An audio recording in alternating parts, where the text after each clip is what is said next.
In a couple of hours, a man from Colorado charged in connection with the insurrection at the Capitol is set to be sentenced. The FBI released this picture of Timothy Williams inside the Capitol.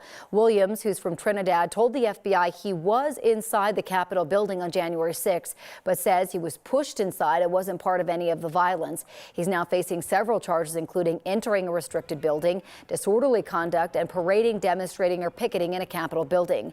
Williams is scheduled to be sentenced this morning at 8 o'clock on Zoom. Colorado State Patrol says a man is dead after he stole one of their patrol cars and caused several crashes in eastern Colorado. CSP says troopers came to help Otero County deputies stop a man after those crashes on Highway 50. They stopped him, but he then got behind the wheel of a CSP car and drove off. Troopers chased him and dropped stop sticks on the highway. That's when CSP says he lost control, crashed into the side of a semi, and the car caught fire. CSP says the man died at the hospital. No one else was hurt. The man's name has not yet been released. This morning, we've learned the woman rescued from the Boulder Creek last week has died. The city says she went into the creek Thursday to help a family member. She was swept away by the current before first responders and people nearby pulled her from the creek and performed CPR. But she died over the weekend. She was 48 years old. This was the city's 5th water rescue in 2 weeks. The water in the Boulder Creek is rising and it's running strong. Boulder Fire Rescue now has signs up warning people to be careful. People hurt in the shooting at Club Q say they are not getting the help they need. 5 people were killed and 17 others were shot last November in Colorado Springs. 9 News reporter Courtney Yunus following the story for us this morning. And Courtney, survivors say the Colorado Healing Fund is making it pretty difficult for them to get money that a lot of people raise to help them out. Yeah, that's right, Jordan. A group of survivors say they've received the money, but the process is tiring and arduous. The Colorado Healing Fund says 99% of all the requests for immediate support have been met and approved. Survivors gathered at City Hall in Colorado Springs yesterday, saying they have struggled to receive money from the Colorado Healing Fund. They say in order to claim the funds, they're asked to submit receipts and then have to wait weeks. So far, the fund has received $3.2 million, and they say they've distributed about $2 million of that money. Still, some survivors say they're struggling. Some of them have tried to go back to work, but were unable to continue because of the trauma they experienced.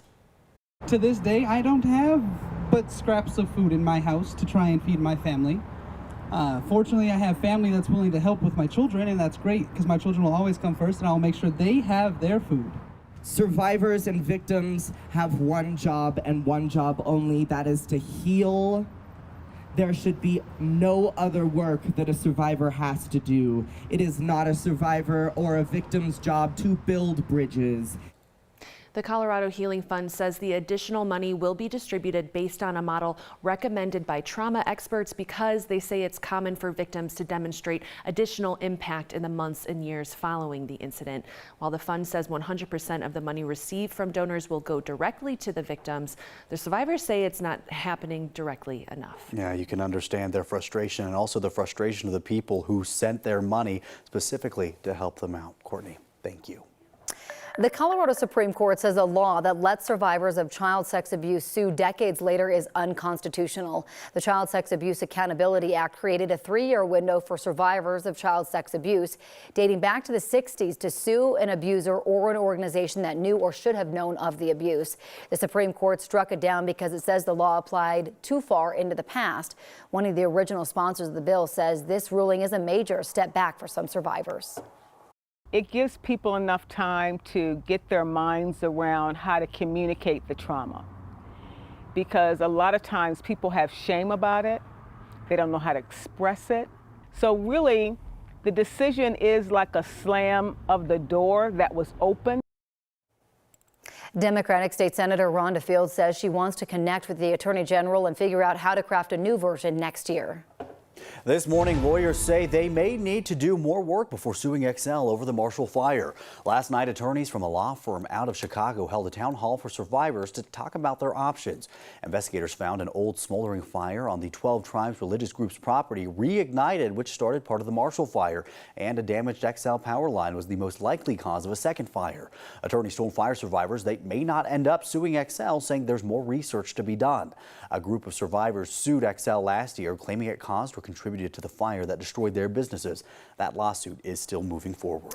We now know when former President Donald Trump will go to trial for the Mar-a-Lago documents case. The judge set the date for August 14th at a federal courthouse in Fort Pierce, Florida. Trump is facing 37 criminal counts related to the mishandling of classified government documents. The trial will likely end up getting pushed back because of how complex this case is. President Biden's son, Hunter Biden, will likely not spend any time in jail for misdemeanor charges. Hunter Biden is expected to plead guilty to 2 misdemeanor charges tied to taxes. The DOJ will likely recommend probation. He also reached a plea deal with prosecutors on a felony gun possession charge. That charge is expected to be dismissed as long as he complies with the deal. A judge will make the final sentencing decisions. Later this morning, our 9 News legal analyst Whitney Traylor will join us live to break down exactly what this plea deal means and what happens next in this case. You can catch that interview with him at 8 o'clock on Channel 20. New this morning, a potential sign of life in the search for the missing Titanic tourist sub carrying 5 passengers. Overnight, the U.S. Coast Guard said crews detected underwater noises in the search area. It spans 7,600 square miles in the Atlantic Ocean. That's larger than the state of Connecticut. An international team is searching on and under the surface of the ocean, which is making the search even more difficult. And time is running out. It's estimated the passengers have less than 24 hours left of air inside the sub. And one thing you want to know about the weather is we're going to have a pretty nice weekend, especially for Corey Lee Rose and her wishes and heroes on Saturday. 84 degrees. We see lots of sunshine, and Sunday pretty much more of the same, 81 and lots of sunny skies.